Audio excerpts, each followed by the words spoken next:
प्रभु राम देव भगवान अल्लाह खुदा ईश आदि नाम एक ही शक्ति के हैं। वो कैसा है, कहां है, कैसे मिलता है, किसने देखा है? ये प्रश्नवाचक चिन्ह पूर्ण रूप से हटाने के लिए अवश्य सुनिए जगत गुरु तत्वदर्शी संत रामपाल जी महाराज के अमृत वचन, सर्व पवित्र धर्मों के पवित्र शास्त्रों के आधार पर।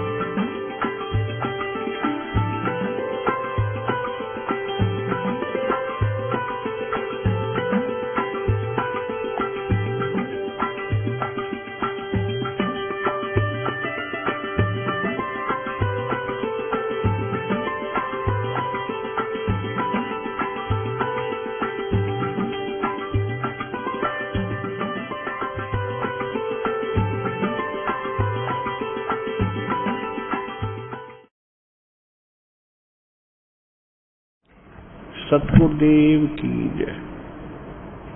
बंदी छोड़ कबीर परमेश्वर जी की जय। बंदी छोड़ गरीबदास जी महाराज जी की जय। स्वामी रामदेवानंद जी गुरु महाराज जी की जय हो।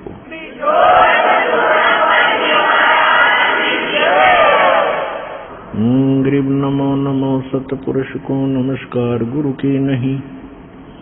सुर नर मुनि जन साधुआं संतों सर्वस्ती नहीं। सतगुरु साहिब संत सब डंडो तुम प्रणाम। आगे पीछे मज हुए तिनको जा कुर्बान। नराकार निर्विषम काल जाल वैभंजनम। निर्लेपम निज निर्गुणम अकल अनोवेशोन्दनम। सोहम सुरति समाप्तम सकल समानानिर्तल। उज्ज्वल हिरंबर हरदमम बेपरवाह अथवा है वार पार निमज्जतम।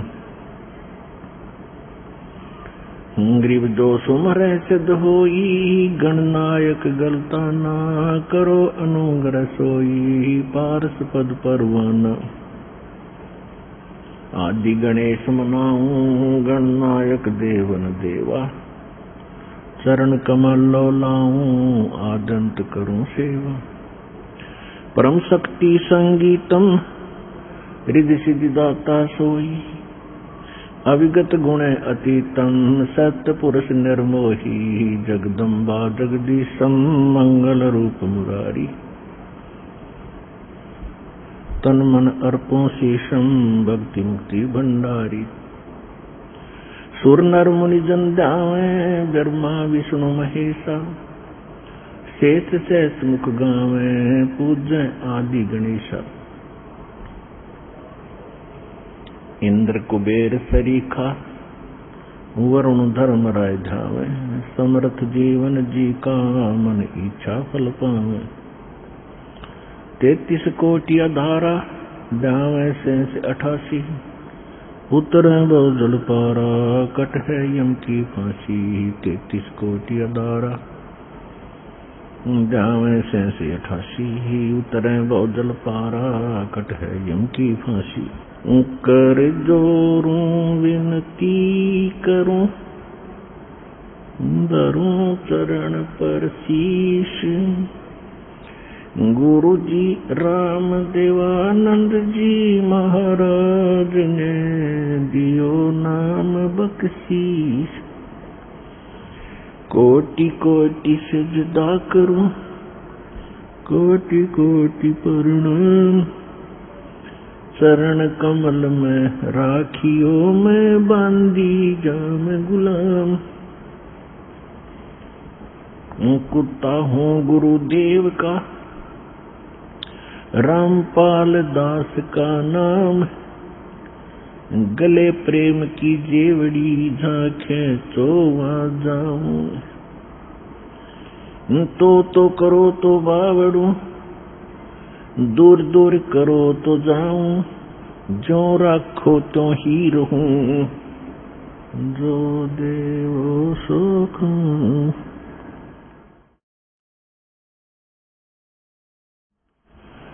परम पिता परमात्मा पूर्ण ब्रह्म सर्व सृष्टि रचनहार कबीर परमेश्वर जी की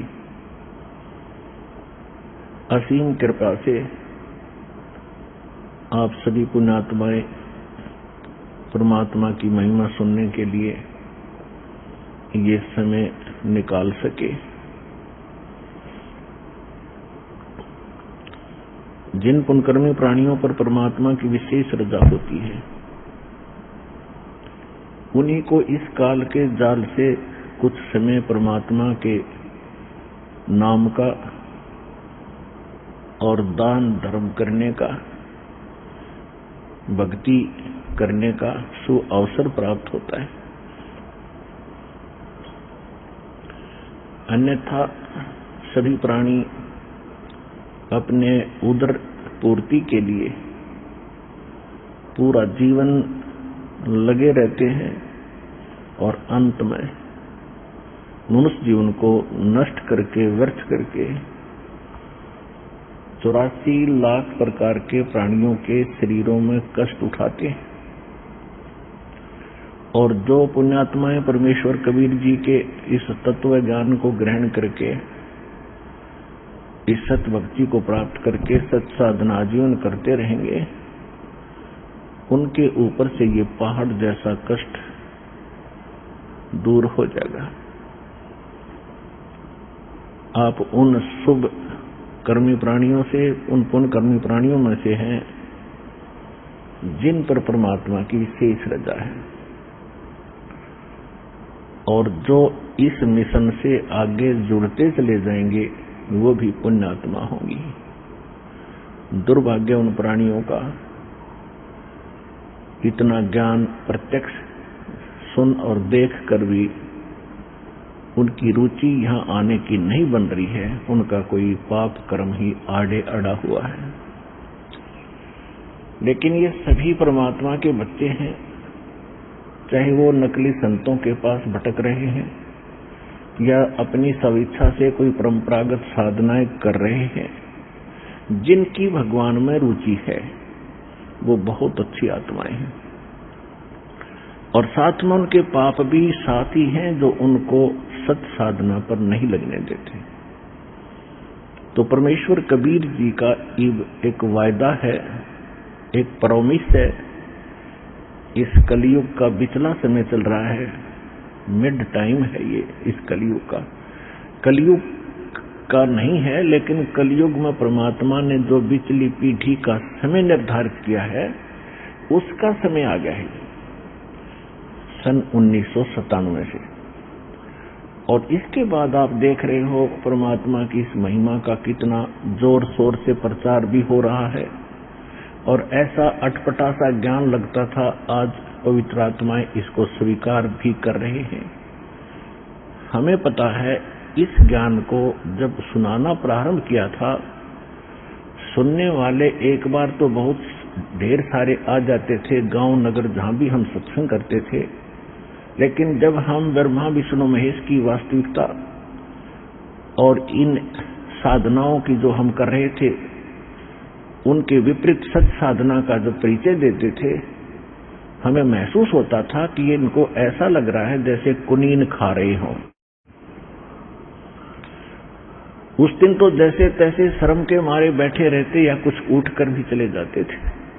अगले दिन कोई सुनने को नहीं आता था, क्योंकि उस समय हम प्रोजेक्टर नहीं रखते थे। फिर परमात्मा ने दया करी, ये ऐसे इंस्ट्रूमेंट बनाए।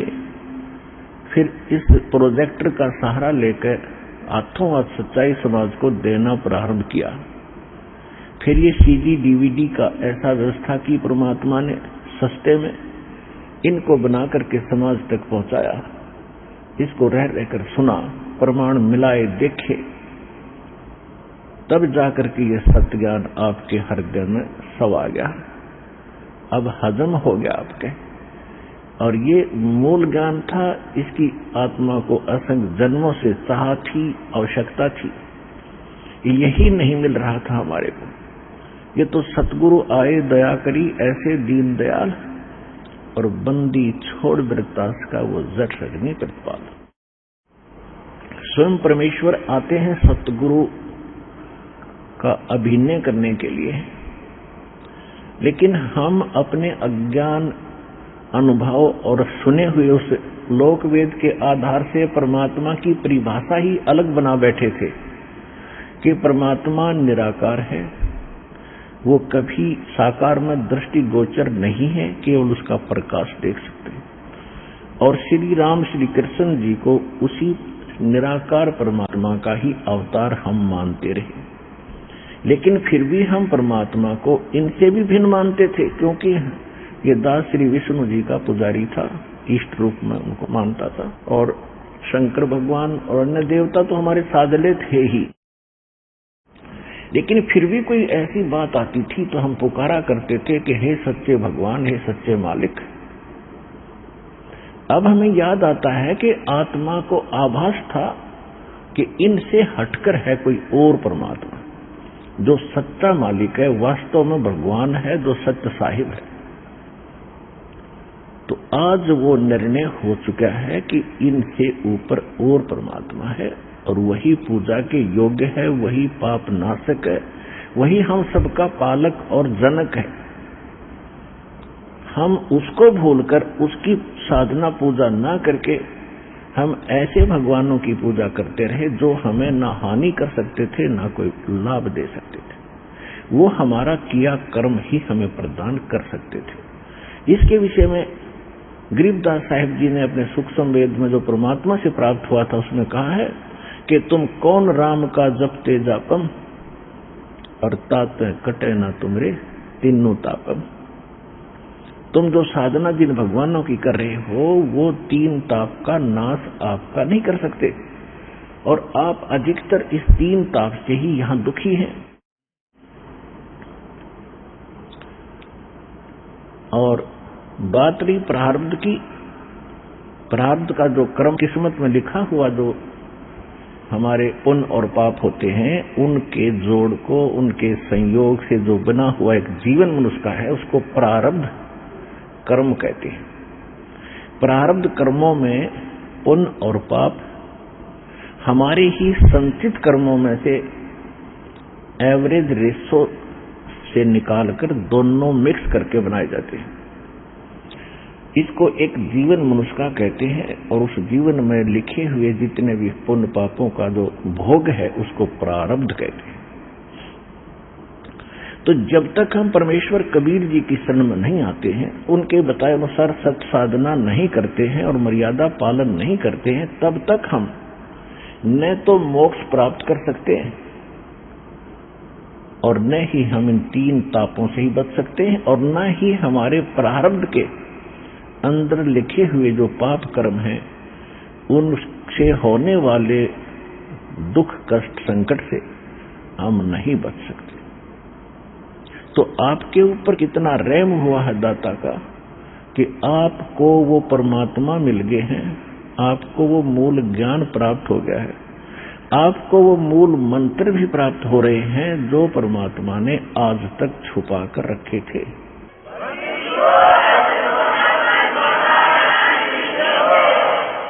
अब आप अपनी किस्मत का अंदाजा लगा सकते हो, क्योंकि स्वयं लाल को पता नहीं होता उसकी कितनी कीमत है, जोर ही जानता है। ये दास इस मार्ग का जोर ही बना दिया परमेश्वर ने और गुरुदेव जी की रजा ने, और दास जानता है कि आप उस परमात्मा के वो लाल हैं जिनके लिए वो असंख्य जन युगों से आपके पीछे पीछे भटक रहा है। गोता मारू स्वर्ग में जा बैठो पाताल, गरीब दास ढूंढता छरो अपने हीरे मोती लाल। जब गरीबदास जी ने परमेश्वर कबीर जी से पूछा था, जब भगवान उनको मिले थे छुड़ानी में आकर जंगल में, तब उसने कहा था बाद में जब पूरा परिचित होने के बाद, हे परमात्मा आपने कैसे दया करी, हम जैसे पापी प्राणियों को कहां जंगल में आकर खोज लिया। तो उस समय भगवान ने कहा था कि गोता मारूं स्वर्ग में और जा बैठू पाताल।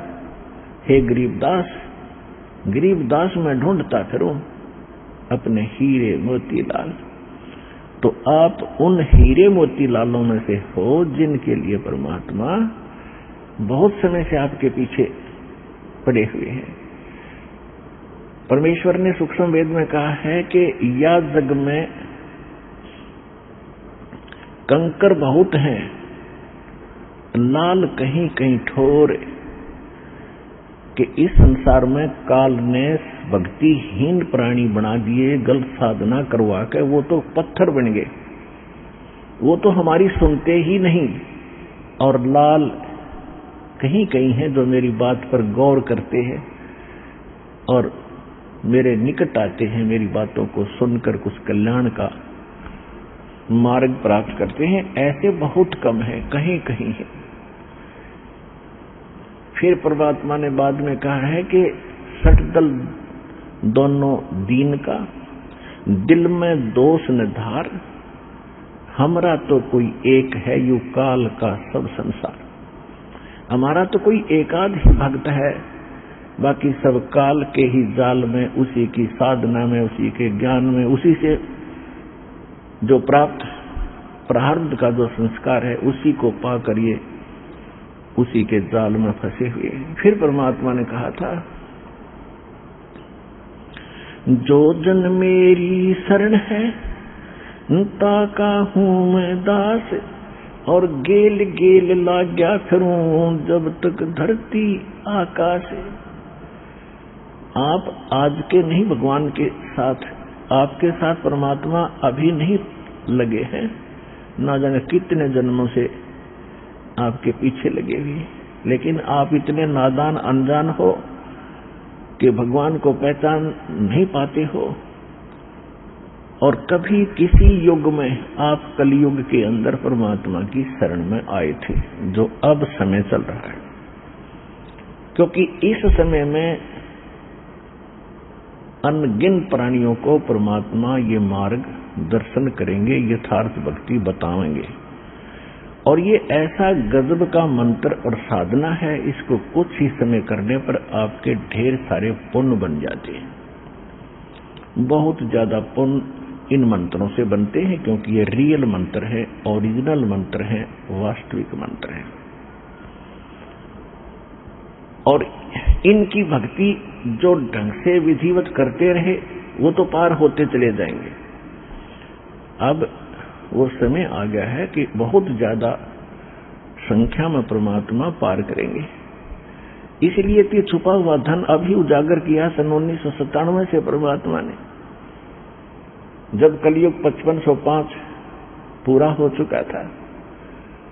और यही परमेश्वर ने 600 वर्ष पहले कह दिया था कि जब चौथा युग, जब कलयुग आवे, तब हम अपना अंश पठावें और काल फंद छूटे नरलोई, सकल सृष्टि परवाने कोई। सभी सृष्टि परमात्मा का परवाना यानी यथार्थ भक्ति मंत्र दीक्षा प्राप्त करेगा।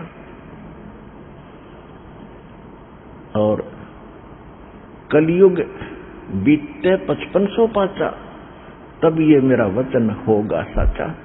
जो 600 वर्ष पहले भगवान बोल रहे थे धर्मदास जी को, उस समय कह रहे थे, धर्मदास जो आज मैं बोल रहा हूं आप लिख रहे हो, सवसम वेद में एक अंग है, कबीर सागर का एक अध्याय है, चैप्टर है, आप इसमें लिख रहे हो और मैं आज बोल रहा हूं। जब तक वो समय नहीं आएगा जो मैंने आज बोल दिया 5505 कलयुग बीतेगा, तब तक तो ये मेरा सवसम वेद में लिखा हुआ ये बोला हुआ वचन ऐसा व्यर्थ सा दिखाई देगा।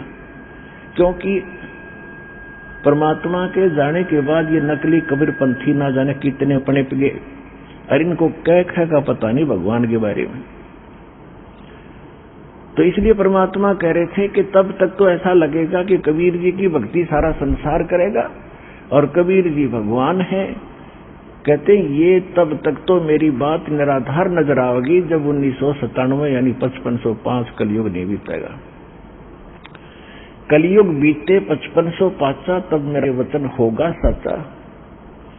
और कलियुग बीत जावे जब एता, और सकल सृष्टि सभी जीव परम पुरुष पद चेता, सभी प्राणी परमात्मा के उस परम पद के ज्ञाता होंगे, उनको ज्ञान हो जाएगा। कौन से परम पद की? गीता अध्याय नंबर 18 के श्लोक नंबर 62 में गीता ज्ञानदाता कहता है कि अर्जुन तू सर्वभाव से उस परमेश्वर की शरण में जा, उसकी कृपा से ही तू परम शांति को और सनातन शाश्वत स्थानम यानी उस अविनाशी स्थान को, सदा रहने वाले स्थान को प्राप्त होगा उसकी कृपा से। 15वें अध्याय के 4थे श्लोक में कहा है कि तत्वदर्शी संत की प्राप्ति के उपरांत परमेश्वर के उस परम पद की खोज करनी चाहिए, जहां जाने के बाद साधक फिर लौटकर संसार में कभी नहीं आते। और जिस परमेश्वर से संसार रूपी वृक्ष की प्रवृत्ति विस्तार को प्राप्त हुई है, अर्थात जिस परमेश्वर ने सब ब्रह्मांडों की रचना की है, और गीता ज्ञानदाता कहता है कि मैं उसी की शरण में हूं, इस भाव से उसी परमात्मा की भक्ति करो और मेरी साधना भी छोड़ दो। क्योंकि गीता अध्याय नंबर 2 के श्लोक नंबर 12 में, गीता अध्याय नंबर 4 के श्लोक नंबर 5 और 9 में, गीता अध्याय नंबर 10 के श्लोक नंबर 2 में गीता ज्ञानदाता स्वयं कहता है कि अर्जुन तेरे और मेरे बहुत जन्म हो लिए, तू नहीं जानता मैं जानता। इसी से है कि गीता ज्ञानदाता कौन है? ये ब्रह्म है। इसको काल कहा संतों ने। ये 21 ब्रह्मांड का मालिक है जिसके लोक में हम रह रहे हैं, और इसके 3 पुत्र हैं, श्री ब्रह्मा, श्री विष्णु, श्री शिव जी, और दुर्गा इसकी पत्नी है। ये खुद कह रहा है कि मेरे और तेरे बहुत जन्म हो लिए, तू नहीं जानता मैं जानता हूं। तो गीता ज्ञानदाता ब्रह्म है। 8वें अध्याय के 13वें श्लोक में श्रीमद् भगवद गीता में यह कहता है कि ओम इति एकाक्षरम ब्रह्म व्यवहारण माम अनुस्मरण ये परियाति तदंदेहम सयाति परमाम गतिम। मुझ ब्रह्म का केवल एक ओम मंत्र है, नथिंग एल्स, कुछ नहीं और इसका उच्चारण करता हुआ अंतिम सांस तक इसका जाप करता हुआ शरीर त्याग कर जाता है तो ओम से मिलने वाली परम गति प्राप्त हो जाती है। ओम से मिलने वाली अंतिम उपलब्धि क्या है कि ब्रह्म लोक प्राप्त होता है, क्योंकि ये ब्रह्म का मंत्र है। श्री देवी भागवत दुर्गा पुराण में 7वें सगंध में और सचित्र मोटा टाइप केवल हिंदी और गीता प्रेस गोरखपुर से प्रकाशित के पृष्ठ 562 और 63 पर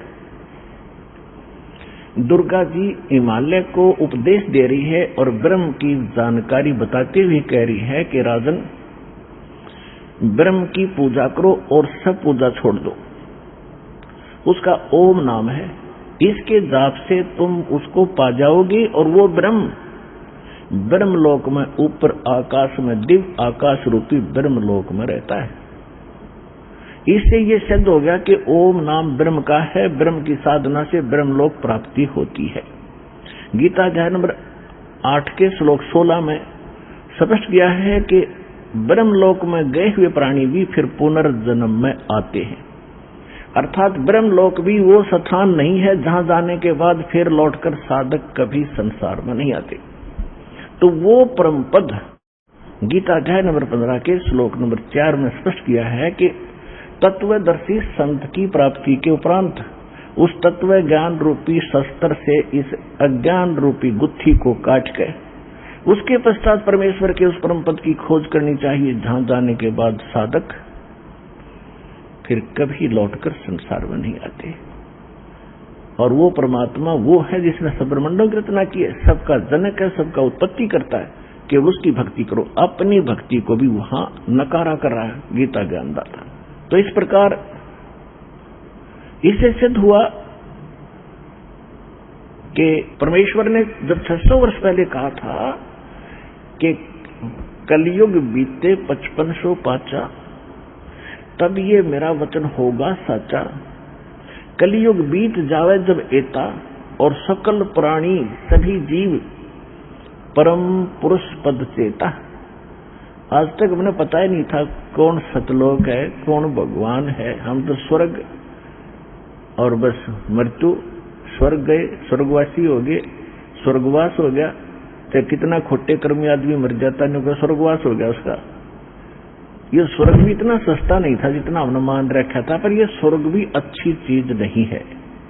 ये तो बिल्कुल घटिया स्थान है।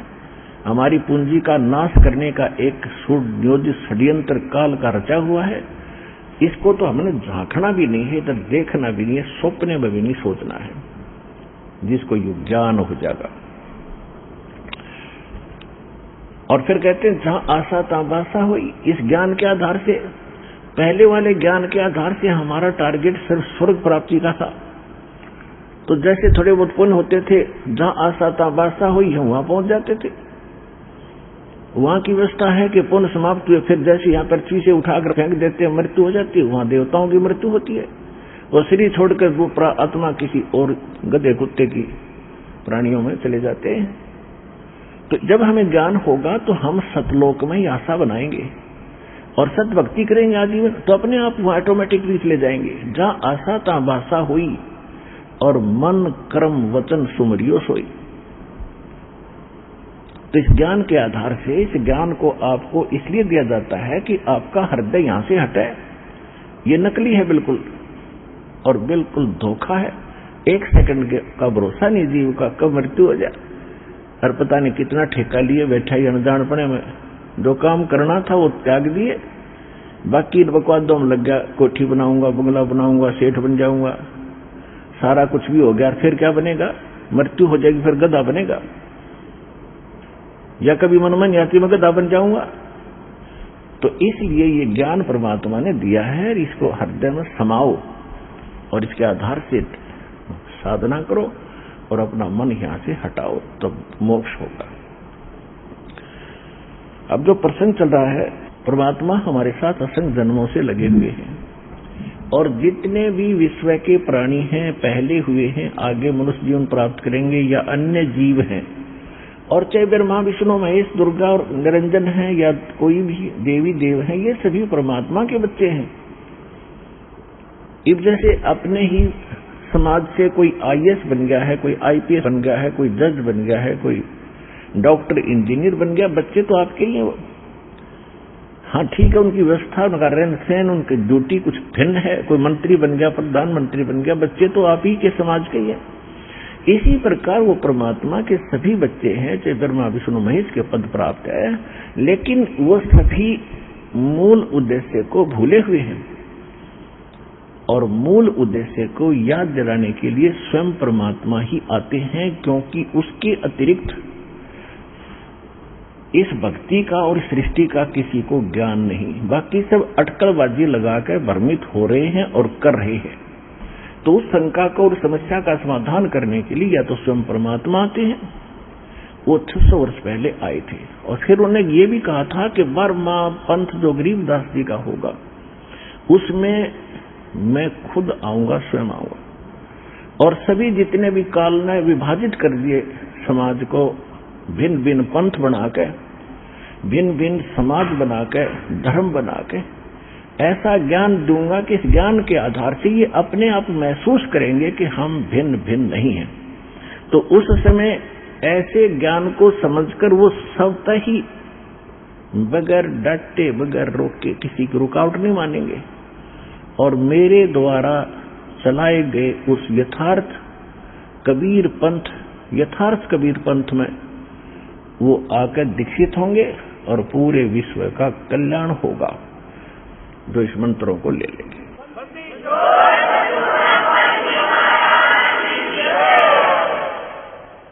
तो वो समय अब चल रहा है सन 1997 से।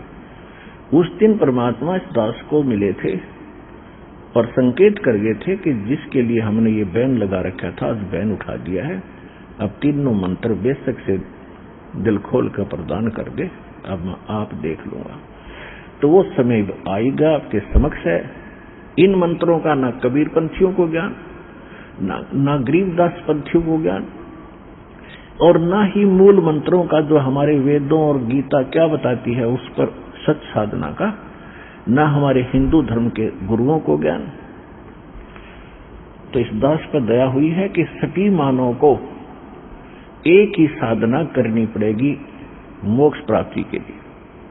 ठीक है, अन्य जितने भी धार्मिक बुक्स हैं वो हैं परमात्मा से संबंधित, लेकिन उनमें वो संपूर्ण यानी कंप्लीट स्पिरिचुअल नॉलेज और कंप्लीट मेथड ऑफ वर्शिप नहीं है।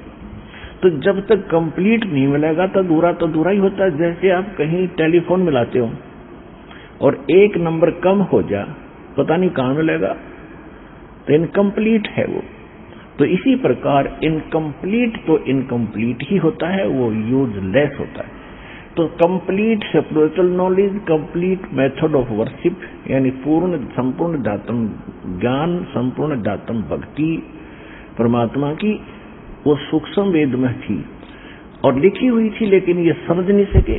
तो अब इस दास को वो दृष्टि दी है भगवान ने कि उन मंत्रों को आज आपके पास रूबरू कर दिया और उसके प्रतिफल आज देख रहे हो कितना लाभ हो रहा है, कितने भक्तों के दुख दूर हो रहे हैं और मोक्ष भी गारंटीड होगा क्योंकि भगवान का दिया ज्ञान है।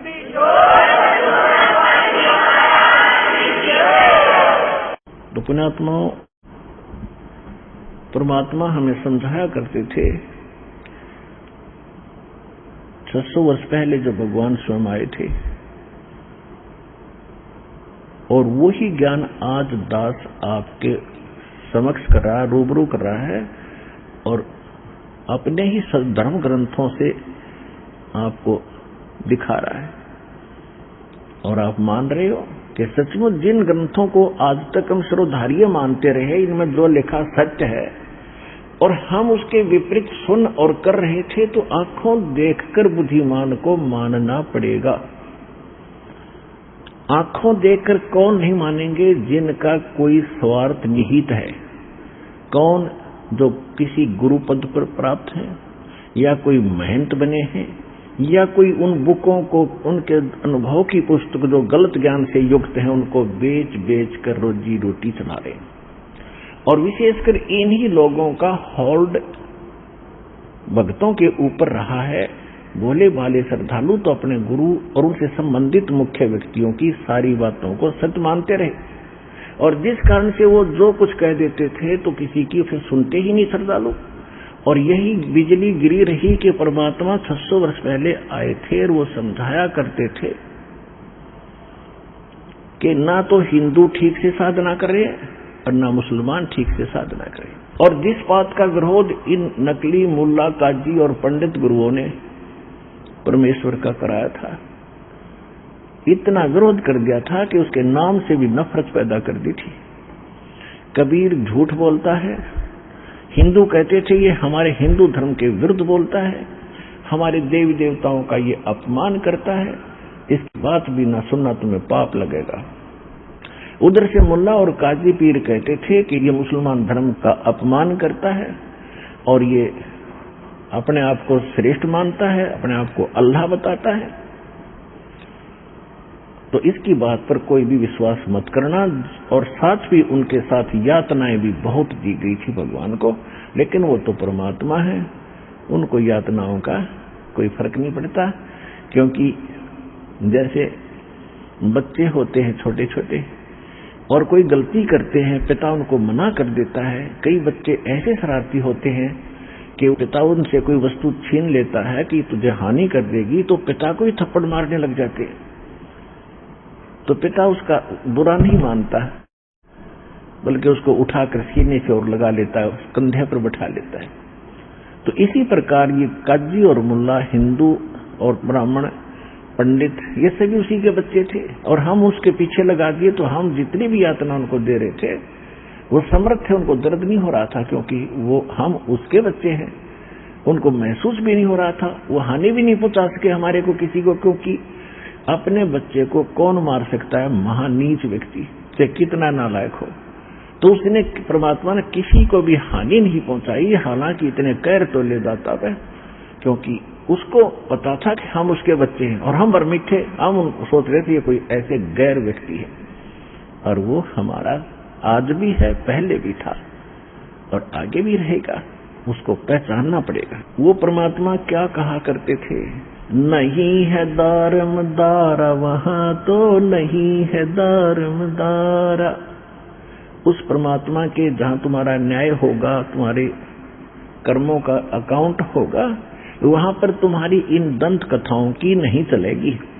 वहां तो परमात्मा का विधान चलेगा। नहीं है दारमदारा वहां तो नहीं है दारमदारा। नहीं है दारमदारा वहां तो नहीं है दारमदारा। मुल्ला कुके बंक सुनावे, मुल्ला कुके बंक सुनावे, ना बैरा करतारा वहां तो नहीं है दारमदारा। नहीं है दारमदारा वहां तो नहीं है दारमदारा। 300 रोजे खून करत हो, 300 रोजे खून करत हो, तुम्हें क्यों कर हो दीदारा वहां तो नहीं है दारमदारा। नहीं है दारमदारा वहां तो नहीं है दारमदारा। मूल गंवाए चले हो काजी, मूल गंवाए चले हो काजी, तुमरा कीजिएगा मुंह काला वहां तो नहीं है दारमदारा। नहीं है दारमदारा वहां तो नहीं है दारमदारा। भवजल डूब गए हो भाई, भवजल बूढ़ गए हो भाई, यो भर लिया घोर अंगारा वहां तो नहीं है दारमदारा। नहीं है दारमदारा वहां तो नहीं है दारमदारा। और पंडितों को कहा करते थे, वेद पढ़े पर भेद न जाने, वेद पढ़े पर भेद न जाने, ये बातें पुराने 18 वहां तो नहीं है दारमदारा। नहीं है दारमदारा वहां तो नहीं है दारमदारा। जड़ को अंधरा पत्ते खवावे, पत्थर की पूजा करे, ये भूल गए सृजनहारा वहां तो नहीं है दारमदारा। नहीं है दारमदारा वहां तो नहीं है दारमदारा। उजड़ खेड़े बहुत बसाए, उजड़ खेड़े बहुत बसाए, फिर जोटा बकरा मारा वहां तो नहीं है दारमदारा। नहीं है दारमदारा वहां तो नहीं है दारमदारा। जाको तो तुम मुक्ति कहत हो, जाको तो तुम मुक्ति कहत हो, वो है कच्चे वारा वहां तो नहीं है दारमदारा। कच्चे बारा का अर्थ होता था, पहले चौपड़ खेला करते थे और उसमें कच्चे बारा का कोई नंबर नहीं होता था, व्यर्थ बोल देते कच्चे बारा, यानी उससे कोई लाभ उस गेम में, खेल में नहीं होता था। तो यहाँ परमात्मा उसी आधार से बता रहे हैं कि जाकू तो तुम मुक्ति कहत हो, जिसको तुम मुक्ति मान रे, वो है कच्चे बारा वहां तो नहीं है दारमदारा। नहीं है दारमदारा वहां तो नहीं है दारमदारा। मांस मछलियां खाते हैं पांडे, मांस मछलियां खाते पांडे, तुमरा किस विदर है अचारा वहां तो नहीं है दारमदारा। नहीं है दारमदारा वहां तो नहीं है दारमदारा। 100 जजमान नरक को चाले और डूबे 100 परिवार वहां तो नहीं है दारमदारा। नहीं है दारमदारा वहां तो नहीं है दारमदारा। छाती तोड़ हने जम किंकर, छाती तोड़े हने जम किंकर, वहां लग गए जमका लारा वहां तो नहीं है दारमदारा। नहीं है दारमदारा वहां तो नहीं है दारमदारा। दास गरीब कहे बेकाजी, वहां ना कोई वार न पारा वहां तो नहीं है दारमदारा। नहीं है दारमदारा वहां तो नहीं है दारमदारा।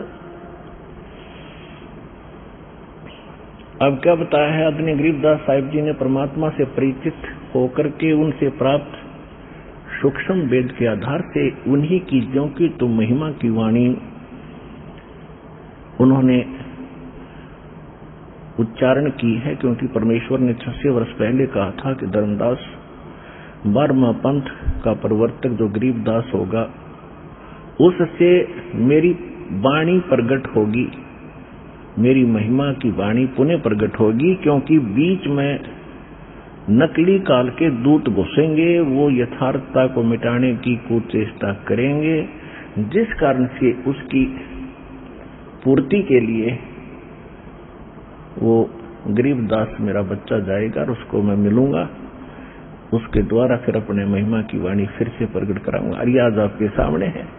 और फिर ये भी कहा था कि उस वाणी को न गरीबदास पंथ वाले समझ सकेंगे, न कबीर वो नकली 12 कबीर पंथ वाले समझ सकेंगे। उसको समझाने के लिए भी फिर मैं स्वयं आऊंगा।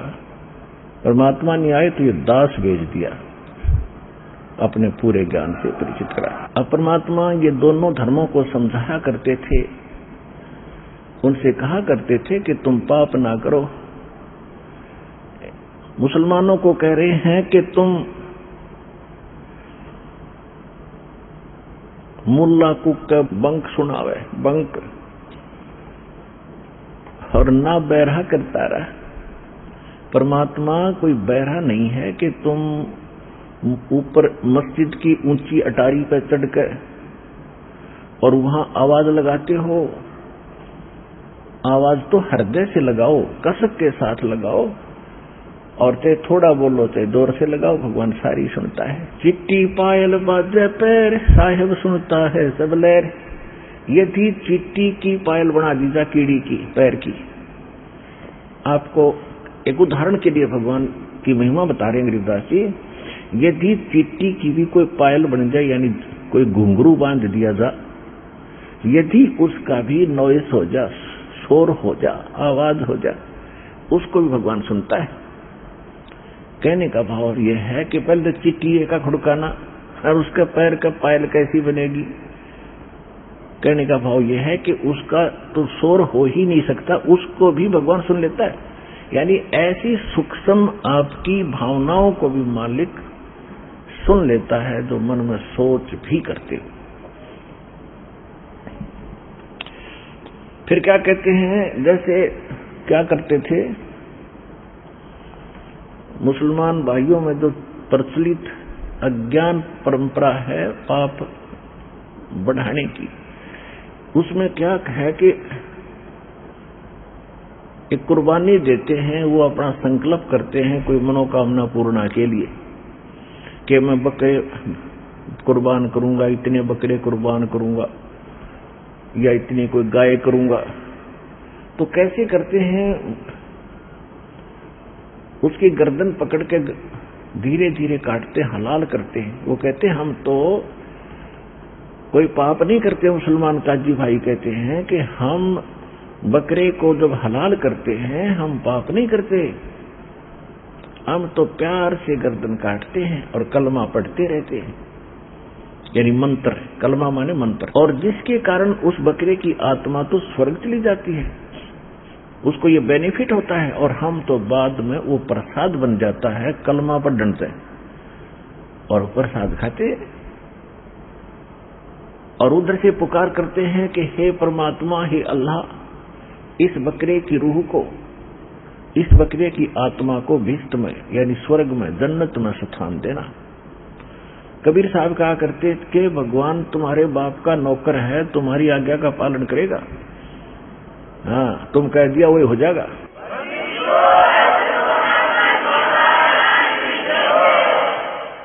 और अगर इस विधि से जैसे आप मान रहे हो कि बकरा काटने से, ऐसे इस तरीके से हलाल करने से और कलमा पढ़ने से इस आत्मा को स्वर्ग प्राप्ति होती है, और जन्नत के लिए तो सारा कुछ हो ही रहा था जब तक तुम्हें मूल ज्ञान नहीं था।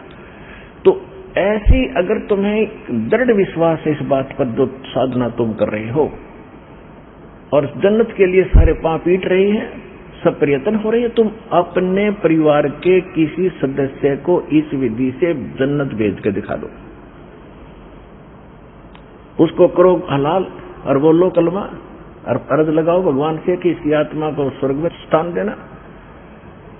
कहते हैं एक मुल्ला मस्जिद में कुके और एक पुकारे बोका, इनमें कौन बेस्ट को जागा, हमने लगा धोखा।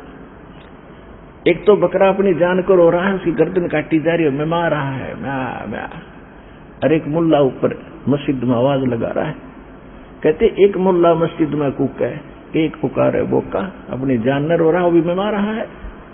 इनमें कौन सा स्वर्ग में जागा, हमने लगा धोखा। अर्थात कोई से वो स्वर्ग नहीं। फिर क्या कहते हैं कि जय या रूह तय भिष्ट पठाई, भिष्ट कहते हैं स्वर्ग जन्नत को, हेवन को। बकरे की यदि ये रूह तने भिष्ट पठा दी तो कर तदबीर कबीला भाई। जब माना तो अपने परिवार ने करके दिखा दे, हम मान जाएंगे तेरा मेथड सही है। तो इन बातों का परमात्मा का कहने का उद्देश्य क्या था कि 300 रोजे खून करो तो और कैसे हो दीदार है। अरे पाप करनी है ना, भगवान मिलेगा, फिर भक्ति की आवश्यकता क्या है। चाहे वो हिंदू करो, चाहे मुसलमान, सिख करो, चाहे ईसाई, 100 कोस है भगवान उससे। कहते हैं जो नर गोसत खात है प्रत्येक राक्षस जान, और इसमें संशय है नहीं, चाहे हिंदू खाओ चाहे मुसलमान। तो इन बातों का उन मुल्ला और काजियों ने चाहिए तथा भला मनाना भगवान का। अगदी आप सही कह रहे हो, लेकिन अपने मान बढ़ाई के कारण आप भी जीवन नाश किया और अपने अनुयायियों को भ्रमित करके परमात्मा का दुश्मन बना दिया।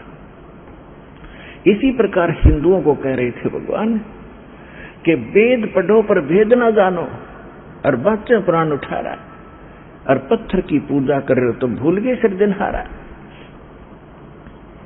फिर कहते मांस मछलियां खाते पांडे, ऊपर से तुम इतने शुद्ध रहते हो, किसी का हाथ भी नहीं लगने देते, पानी भी किसी का नहीं पीते, दूसरी जाति वालों का कपड़ा भी नहीं छूते, और मांस मछलियां खाते पांडे, तुम कैसे विद रहे आचारा। तुम्हारे जो आचार विचार हैं, जो तुम शुद्धता रख रहे हो, ये खा करी जब मांस खा लिया तुमने, मछली खा ली। एक बार ये दास कुछ भक्तों को, 5-7 भक्तों के साथ वो स्थान देखने गया था जहां पर हमने पढ़ा था, और कि परमेश्वर कबीर जी ने जगन्नाथ के मंदिर को समुद्र में बहने से बचाया था। यानी समुद्र, जगन्नाथ जी का मंदिर बन जाता था और समुद्र में तूफान आता था, उसको ढा देता था। ऐसे 4-5 बार 6 बार हुआ था। आखिर में वो राजा भी दोहना थक गया था और उसने हिम्मत हार ली थी कि मैं बनाता हूं, भगवान का आदेश है और समुद्र बनने नहीं देता। तो तब परमात्मा स्वप्न में श्री कृष्ण जी ने बताया था उस राजा इंद्रदमन को, उड़ीसा के राजा को, और परमात्मा पहले दिन गए थे उसके पास, राजा के पास, कि मैं आपका मंदिर बनवा दूंगा और इस समुद्र को रोक दूंगा। एक वृद्ध से रूप में गए थे, लेकिन इंद्रदमन पर विश्वास नहीं हो रहा था। तो सौंपने में श्री कृष्ण दिखे और कहा कि जो महात्मा आए थे ना तेरे पास, ये परम शक्ति युक्त है, मैंने ध्यान लगा कर देख लिया और उनसे अर्जी लगा। तो ऐसा किया गया था कि परमात्मा ने कहा था कि जिधर से समुद्र उठकर आता है वहां मेरा एक चौरा बना दो, चबूतरा, एक पत्थर तराश के ऊपर ऊपर से और एक बना दिया गया। वहां परमात्मा बैठ के उतार हो गया मंदिर, और परमात्मा वहां बैठ गए थे उस स्थान पर, और समुद्र ने तो आना ही था, ऊपर उठ गया 40 फुट ऊपर, और परमेश्वर ने ऐसे वहां कर दिया बैठे बैठे। वो ऐसा रुक गया था समुद्र जैसे पहाड़ खड़ा हो, वहां का वहां जाम हो गया था। तो जल का देवता, समुद्र का देवता आया, उसने कहा कि मुझे जाने दो आगे। परमेश्वर ने कहा कि क्या करेगा आगे जाके, कि मंदिर को तोड़ूंगा, कि ये मंदिर आम मंदिरों जैसा नहीं है, इसमें कोई पाखंड पूजा नहीं होगी, इसमें कुछ भी मूर्ति आदि नहीं रखी जाएंगी, इसमें केवल भक्ति मार्ग होगा, और इसको मत तोड़ो। और यही श्री कृष्ण जी ने आदेश दिया था स्वप्न में कि उसमें ना कोई मूर्ति रखी जा, ना मूर्ति की पूजा हो। तो ये तो बाद में मूर्तियां किसी के कहने से, एक नाथ आया था गोरखनाथ वेश बदल कर उसने मजबूर कर दिया इंद्रदमन को, जब वो 3 मूर्ति बनवा कर रखी थी। ये कई बार सुनाएंगे कभी कथा, क्योंकि आज विषय दूसरा है। और उन मूर्तियों के भी हाथ दोनों नहीं बन पाए थे, कारीगर पच लिए थे। वो भी परमात्मा ने फिर जाकर रजा करी थी, इतनी भी बनवाई, क्योंकि राजा बहुत डर गया था। तो मूर्ति की पूजा नहीं होती वहां पर, अलग से प्रसाद प्रसाद बना के बांट बूट देते। पहले उसमें एक ब्राह्मण रहता था, कथा सुना करता था, को दर्शनार्थ आते थे। फिर वो समुद्र चला गया था, उसको और काफी लंबी कहानी फिर बताएंगे।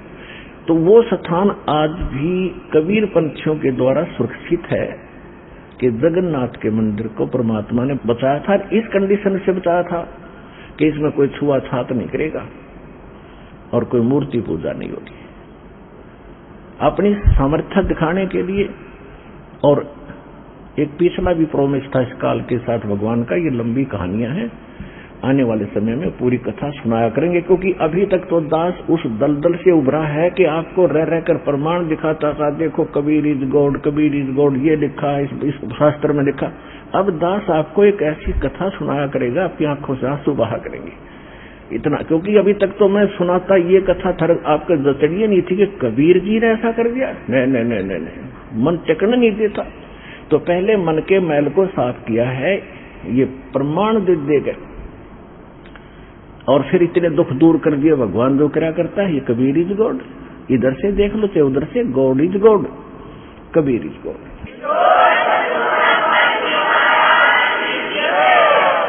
तो हम वहां गए तो वहां पता चला कि एक गाइड लेना चाहिए जगन्नाथ को जानने के लिए। कबीर साहब के स्थान को हम देख आए थे, फिर जगन्नाथ के बारे में जानकारी हमने प्राप्त करनी चाहिए। तो एक गाइड होते ब्राह्मण वहां पर, तो उनके भी क्षेत्र बटे हुए हैं कि उस क्षेत्र का हरियाणा वाले का अलग पुरोहित गाइड बनेगा, दूसरों का अलग ऐसे था। तो वो जो संबंधित था पहले जिसको हमने गाइड किया था वो इस क्षेत्र का नहीं था।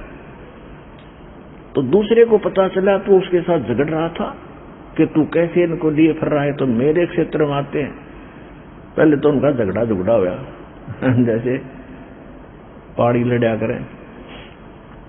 फिर उनसे मैंने पूछा, मैं कहा भाई एक बात बताओ, यहाँ क्या खाते हो तुम?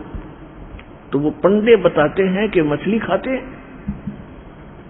हाँ, पंडित होकर तो मछली खाओ, कमाल के आदमी हो। तो वो कहते हैं कि और क्या खाएं? तो हमने पहले परमात्मा की वाणी पढ़ दिए थे, अविश्वास नहीं था कि इसमें जो लिखा झूठ होगी, लेकिन अब पक्का विश्वास हो गया। जो पांडे रूप में प्रसिद्ध थे वो लोग तो मांस मछलियों का खाते रहे। तो कहते हैं तुम उधर से तो इतने स्वच्छ बने फिरते हो और मांस मछलियां खाते, पांडे मछली का मांस खाते हो, तुम्हारी शुद्धता और ये भक्ति कैसे बनेगी? ये गलत है और ये साधना तुम्हारी गलत है और ये आहार भी गलत है। परमात्मा ने बताया कि बासमती चावल पकाओ और गरत खांड टुक डार और गरीब दास करो बंदगी, ये कूड़े काम निवारे। कि आहार बताता हूं क्या खाओ। कहते बासमती चावल बनाओ और उसमें खांड और घी डाल के खा के देखो कितना आनंद आ रहा है। और कहते हैं गरीब दास करो बंदगी और ये कूड़े काम निवारे, बुरे काम छोड़ के और भक्ति करो और ये आहार करो। तुम गलत क्यों खाते हो? परमात्मा की इन बातों से उन्होंने शिक्षा ग्रहण नहीं करी, बल्कि दुश्मन बन गए कि तो हमारी रोजी रोटी का दुश्मन हो गया। तो जिस कारण से उन्होंने अपने धर्म के लोगों को, हिंदुओं ने अपने अनुयायियों को, गुरुओं ने, और मुसलमानों के गुरुओं ने मुसलमानों को परमात्मा का विरोधी कर दिया। और कहना तो उन्होंने होता है कि तो धर्म के ऊपर तो हमें लड़ाकर मारते ही रहेंगे आज तक। तो इस बात पर हम दृढ़ हो जाते थे कि हमारे धर्म के खिलाफ कौन बोल गया। उन्होंने परमात्मा के साथ सब जुल्म कर लिए। एक बार एक शेख तकी नाम के सिकंदर लोधी, दिल्ली का बादशाह, जो कि पूरे हिंदुस्तान का सम्राट था, और उसके अंतर्गत फिर पूरे भारतवर्ष के छोटे छोटे नरेश राजा आते थे। और उस समय अफगानिस्तान, पूर्वी और पश्चिमी पाकिस्तान, बलूचिस्तान, इराक, ईरान, गजनी, ये सारा का सारा क्षेत्र भारतवर्ष में आता था।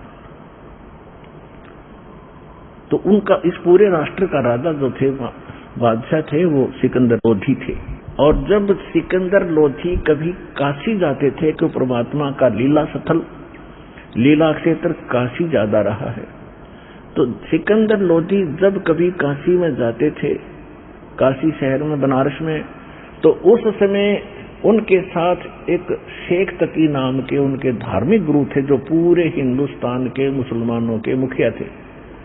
और उसको साथ रखना सिकंदर लोधी राजा की मजबूरी थी, कि उसके हुक्म से सब कुछ हो रहा था। उस शेख तकी के नाम जो कह देता था मुसलमान, उसी के राजा से पहले उसके आदेश का पालन करते थे। इस कारण से वो उसको साथ रखता था, प्रसन्न रखता था, सारी सुविधाएं देता था। तो शेख तकी भी उनके साथ गया हुआ था बनारस में। उससे पहले परमात्मा के साथ बहुत कहर तोड़े, बड़े जुल्म किए। एक बार परमात्मा अपनी झोंपड़ी में, कबीर साहब जी दुल्हा कॉलोनी में अपनी झोंपड़ी में सोए हुए थे, रात्रि के समय विश्राम कर रहे थे। शेख तकी ने मस्टंडे गुंडे भेजे और तलवार के साथ उनकी टुकड़े टुकड़े करके आओ। 4-5 गुंडे लेकर खुद गया कि कहीं ये काट के ना हो, इतना ईर्षा करते। तो उन गुंडों ने तलवार मारी, ने परमात्मा के 6-7 टुकड़े कर दिए, आर पार तलवार निकल गई। और तलवार ऐसे लगे जैसे रुई में लगती है, हार्ड महसूस नहीं हो रहे थे। उनके हिसाब से तो कट चुके थे। जब वो चलने लगे, परमात्मा खड़े हो गए और कहा, शेख तकी बैठ जाओ, जलपान करके जाना। अब उन गुंडों ने तो देखा कि भी हमने तो इसको काट दिया था, 6 टुकड़े कर दिया, जो खड़ा हो गया। वो डर गए कहीं वो भूत बात ना हो। उनका तो चढ़ गया बुखार 103। और शेख तकी नीच था, उसने माननी नहीं थी भगवान की, चला गया। तो इतना कुछ देख कर भी वो महिमा का भूखा व्यक्ति परमात्मा से ईर्षा रखता था, उसने नहीं मानी, ना मानन दी। ऐसे और बहुत से कहर भगवान के ऊपर तोले थे। जहां भी सत्संग कर रहे होते थे, वहीं किसी बदमाश को भेज देते थे परमात्मा को। कोई डले मारता था, कोई लठ मारता था। लेकिन वो तो हमारे लिए हमारे बाप हैं, हमारे पिता हैं, माता हैं, सभी गुणों से व्यक्त है, हमारे बंधु और साथी भी वही हैं। तो वो तो हमारे लिए भटकते ही रहेंगे। हमारी आंखें कद खुलेंगी, उसकी मालिक को इंतजार है। तो वो आंखें खोलने के लिए अब ये सारा सिस्टम मालिक ने दिया है। ये यथार्थ ज्ञान दिया, ऐसा विज्ञान दे दिया कि आप अपने मोबाइल में बैठकर अक्सर अक्सर देख सकते हो और पहचान सकते हो, जान सकते हो, और उसका तुलना, कंपैरिजन अन्य ग्रंथों से कर सकते हो। इसलिए अब आपकी ये नींद टूटेगी। परमात्मा ने ये विज्ञान और ये ऐसे इंस्ट्रूमेंट भगवान ने दिए, ये मनुष्य नहीं बना सकता। ये स्वप्न भी ना लेना कि मनुष्य ऐसे इंस्ट्रूमेंट और ये इंटरनेट वगैरह का जुगाड़ जोड़ लेगा।